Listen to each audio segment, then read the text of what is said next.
Welcome to the Supreme Steno classes.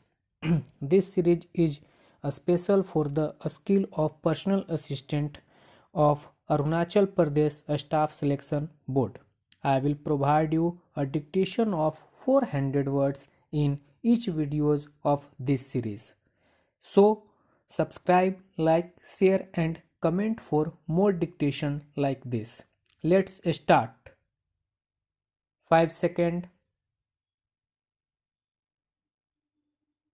Start. For that letter written by our Honorable Senior Member Sri Rangarajan, the President's office has given a reply that the President's office did not receive the bill passed by the Tamil Nadu legislature.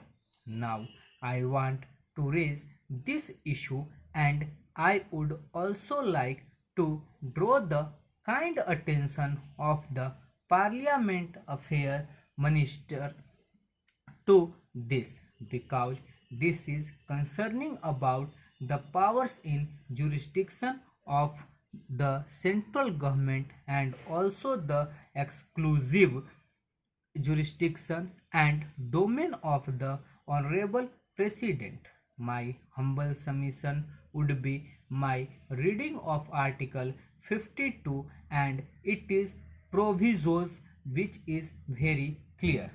I am not accusing the central government, but I am arguing the central government to take note of the mental agony of our Tamil Nadu students which they are undergoing.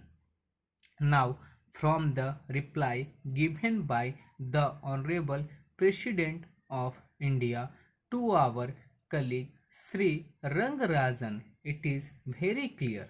The bill passed by the Tamil Nadu legislature unanimously is reply to the will of the people of Tamil Nadu.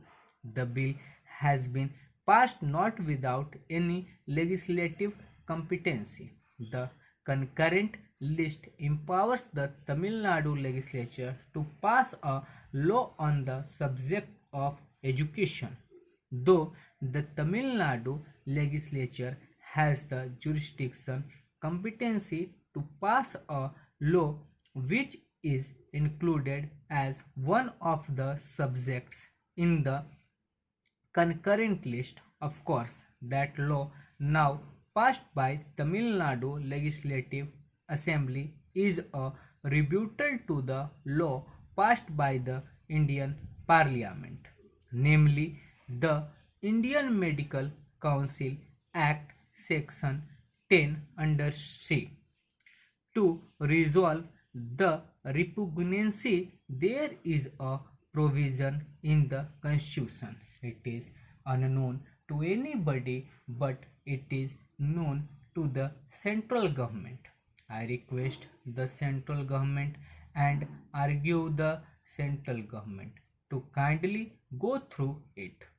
It is my humble request only to save the young students of Tamil Nadu.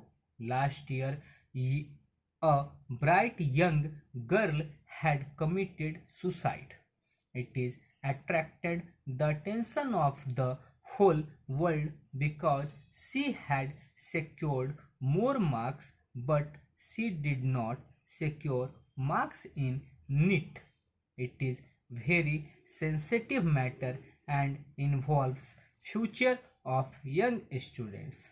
In the light of my reading of the Indian Constitution, what now appears in is the inaction on the part of the central government and inaction on the part of the Honorable President.